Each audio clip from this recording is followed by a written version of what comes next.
Khamzat Chimaev is making headlines once again after calling out the MMA community. Leading up to UFC 319, many analysts and fans predicted that Dricus du Plessis would hand Chimaev his first career loss. Despite being a considerable favorite on the betting lines, there was widespread belief that du Plessis could weather the early storm and capitalize as the fight went on. However, Chimaev proved his critics wrong in emphatic fashion. Using relentless wrestling and suffocating control, he dominated almost every minute of the bout, taking du Plessis down 12 times and outstriking him by an astonishing margin of. After the fight, Chimaev posted a video compiling pre-fight predictions from notable figures such as Israel Adesanya, Demetrius Mighty Mouse Johnson, Alexander Volkanovski, Michael Bisping and Chael Sonnen, all of which did not age well. He also addressed controversy surrounding a comment he made about monkeys. Chimaev clarified that the remark was not directed at black people, but at the individuals featured in his video compilation who doubted him.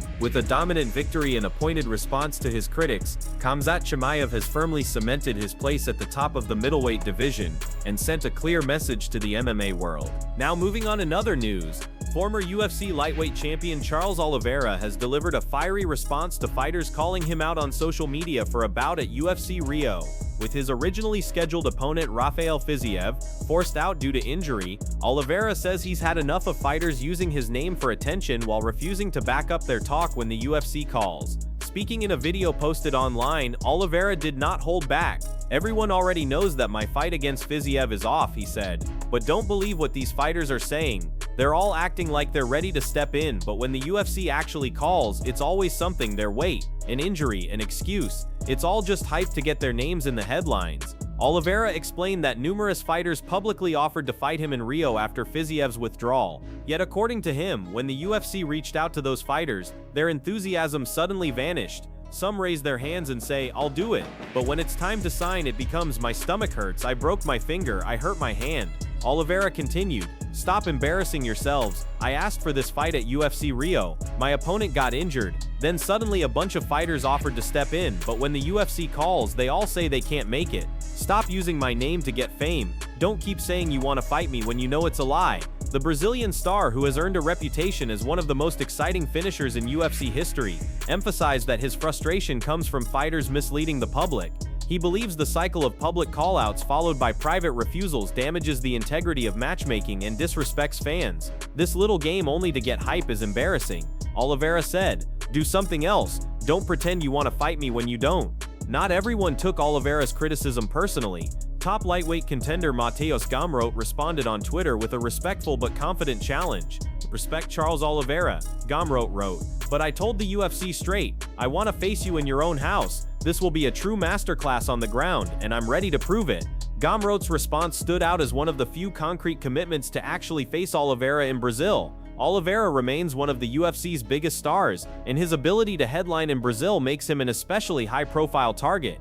Yet as he made clear, he is not interested in being a tool for publicity.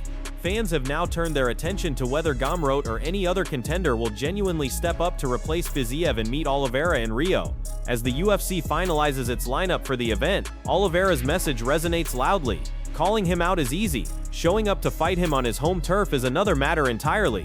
Now moving on another news. UFC Hall of Famer BJ Penn is once again in the headlines, but this time for reasons that have sparked deep concern among fans in the MMA community. A recent Instagram video posted by the former lightweight and welterweight champion has intensified ongoing worries about his mental health and well-being. Penn, now 45, has had a turbulent post-fighting career.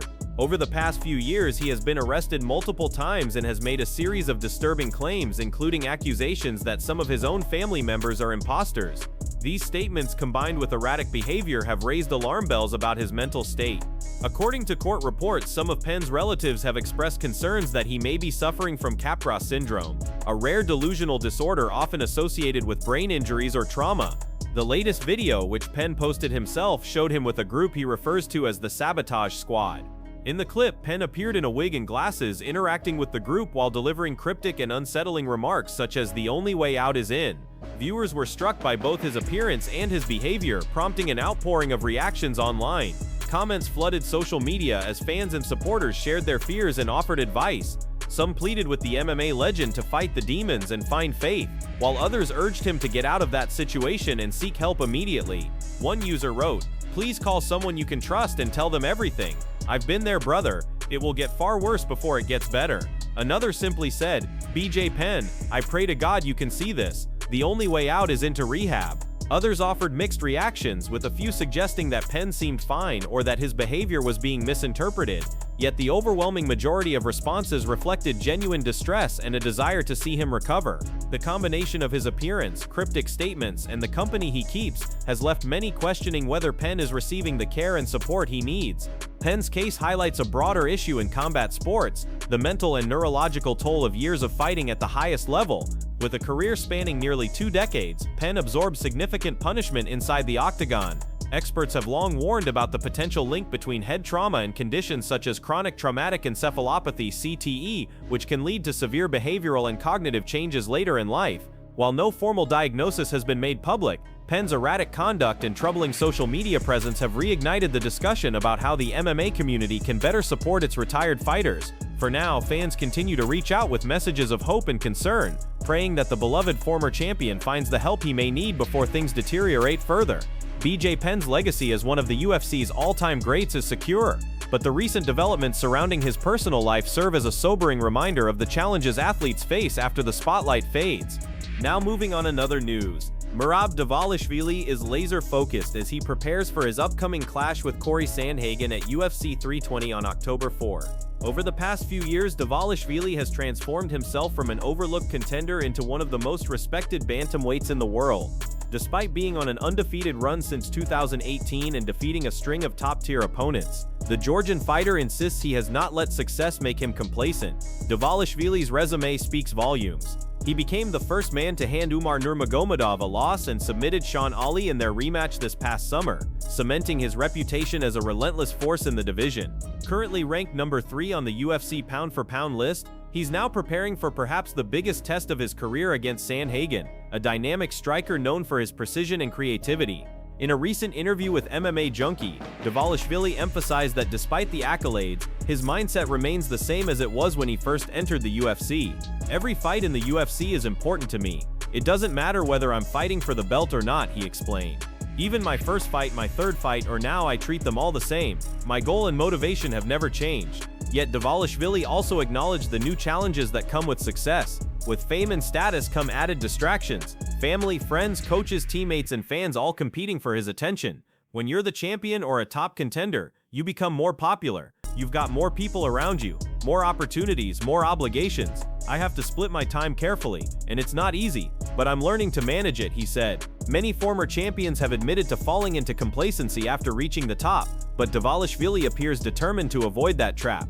Known more for his relentless pace and grinding style than flashy finishes, he has heard critics question his ability to end fights. However, rather than bristle at the criticism, he seems motivated by it. He wants to silence doubters by not just winning but dominating. Looking beyond the Sandhagen fight, Dvalishvili already has another name on his radar.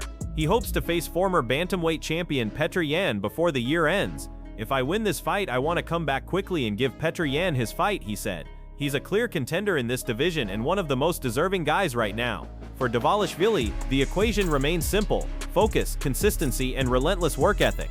As UFC 320 approaches, he is not taking Corey Sandhagen lightly. Instead, he is using the bout as another opportunity to cement his standing as the most dangerous bantamweight on the planet, and perhaps set up one of the biggest fights of his career before the year closes. Now moving on, another news. UFC flyweight champion Alexandre Pantoja has expressed serious concern about former lightweight champion Charles Oliveira continuing to compete at 155 pounds. Speaking recently on the Overdogs podcast, Pantoja suggested that Oliveira might be better served moving up to welterweight, where the strain of weight cutting would be less severe. Oliveira, now 36, is scheduled to return to the octagon on October 11 in Rio de Janeiro. That announcement raised eyebrows among fans and analysts alike, largely because the Brazilian was brutally knocked out by Ilia Topuria on June 28, only a few months prior. Given his long and grueling career, which began in 2008, questions about his ability to recover and safely cut weight have become increasingly pressing. Pantoja echoed these concerns during the interview. He explained that extreme weight cutting can leave fighters dangerously dehydrated, which in turn impacts their performance and health. Cutting too much weight takes a toll on your body, he said. Your brain needs water, and when you dry yourself out too much, you become more vulnerable. I don't like seeing fighters in that position. Maybe Charles is simply too big for the lightweight division now. When asked if Oliveira should consider moving to 170 pounds, Pantoja did not hesitate.